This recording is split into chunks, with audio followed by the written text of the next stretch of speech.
Hello friends, I Pankaj Dumka welcome you to this lecture on fluid mechanics. So in the last lecture we have learned about how pressure is measured with the help of manometer, U-tube manometer.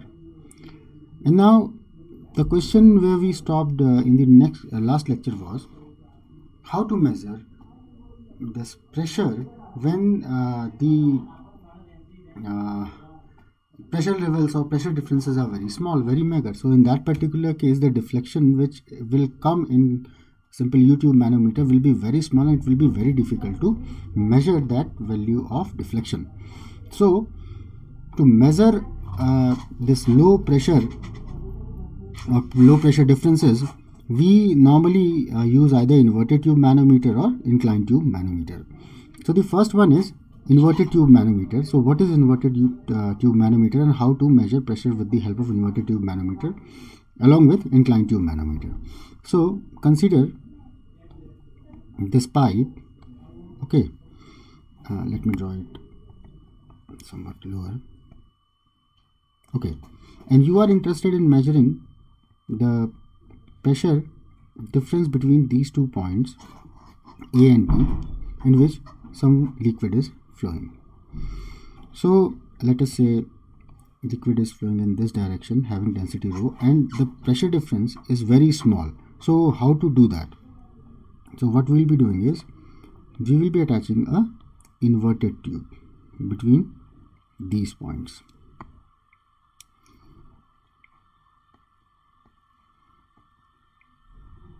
Like this, and through a valve compressed air will be forced to move into this inverted tube. Now as water is flowing from A to B, so pressure at point A will be more than pressure at point B, so water will try to rise up. Likewise here also, but here what will happen that the level of water being raised in these two will be balanced against, let us say this is the H, so will be counterbalanced by this pressure P naught.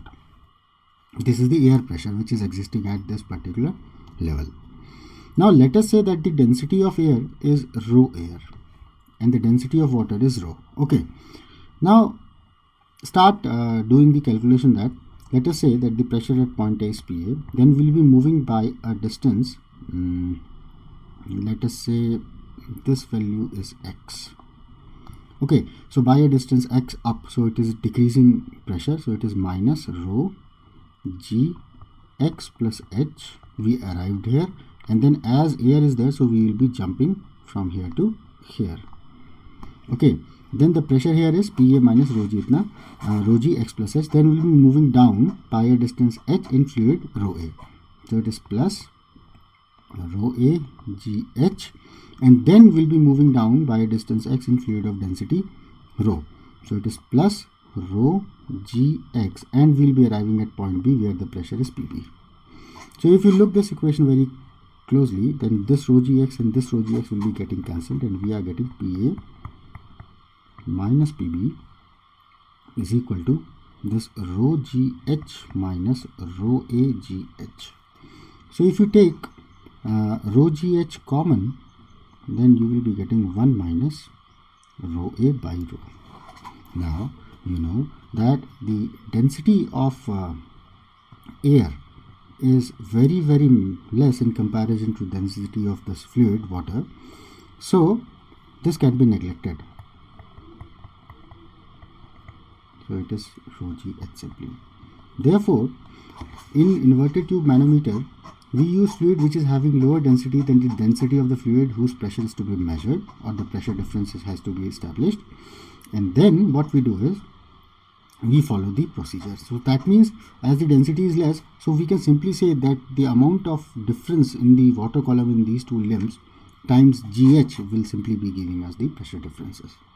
So this is how to measure pressure with the help of inverted tube manometer. Now there is possibility to measure the pressure with the help the small pressure with the help of, if we incline the tube. What does I mean by this? Consider that you have this tube in which or duct in which fluid is flowing. Now you do what? You incline the right limb like this. So the moment you do so, if initially, let us say this is the level, okay, and the moment fluid start flowing, this is pushing down and this is moving up. So what will be happening? This will be the mu. So the difference, this y difference, if you look here, can be sensed by measuring this distance s along the inclined length. And if you let us say that this pipe is having inclination theta, so with the help of geometry you are getting this. This is y, this is s, and this is theta. So this y will be s sine of theta, or simply s is equal to 1 by it is 1 by sine theta times y.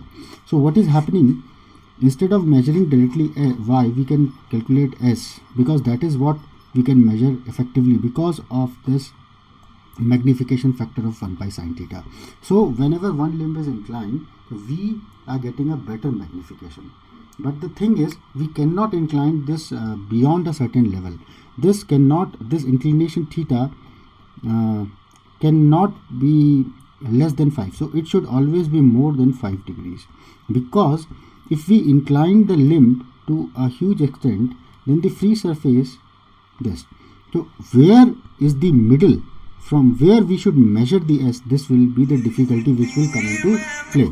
So we can measure it from here, any value. So larger this free surface, more it will be difficult for us to measure this.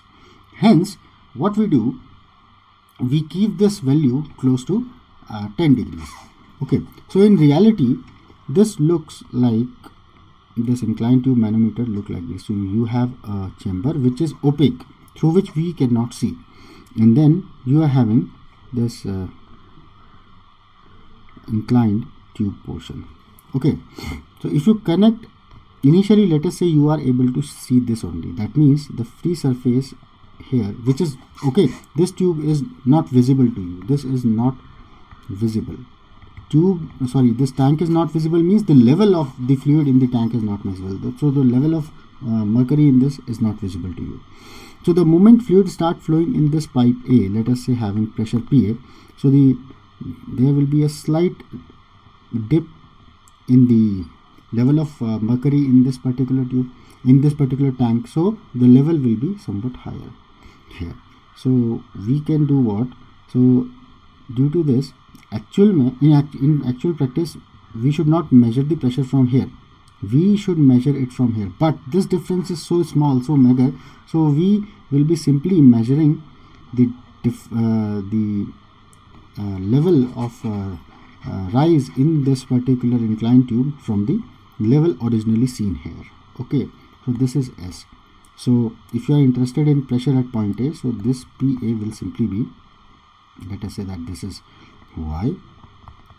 So this is simply rho, the density of manometric fluid, rho m g y, which is nothing but rho m g s sine of the inclination of this tube, which is theta.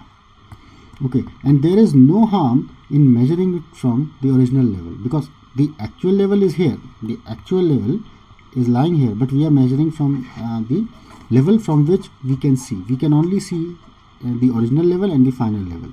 Okay, but we cannot see this particular tank, so we do not have the actual value of level in the tank from the reference level.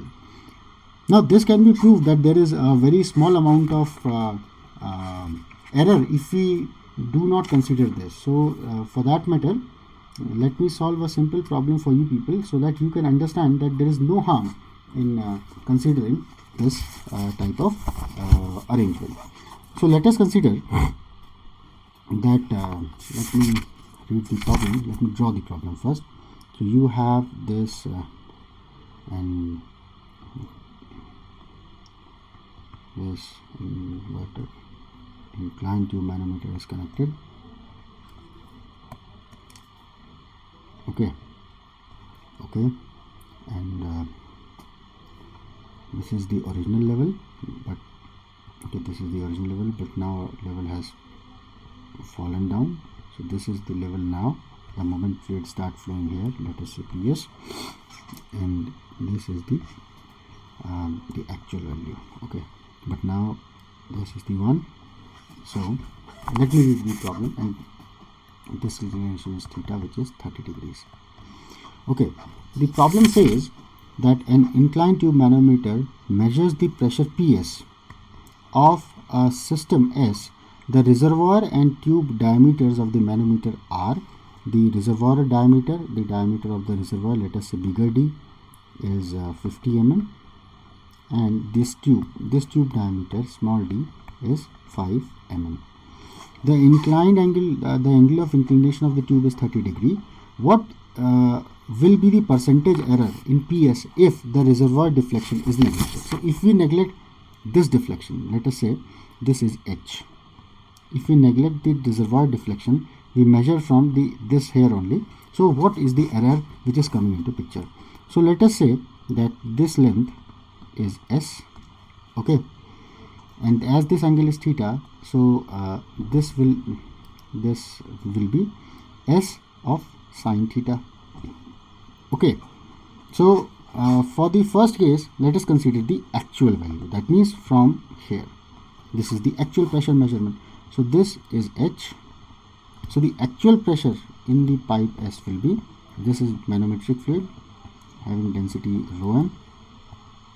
So rho m G H plus this S sine of theta. Okay. Now, is there any relationship between H and this S? Yes, there exists a relationship, because how much amount of mercury might have gone down. So this is the amount of mercury which has moved down, and this is the amount which has risen up, okay, moved up. So the volume will remain the same. So that means volume in this bigger pipe, that is pi by this tank is pi by 4 d square H, and that will be equal to the amount risen up there. So it is pi by 4 small d square, and that is S.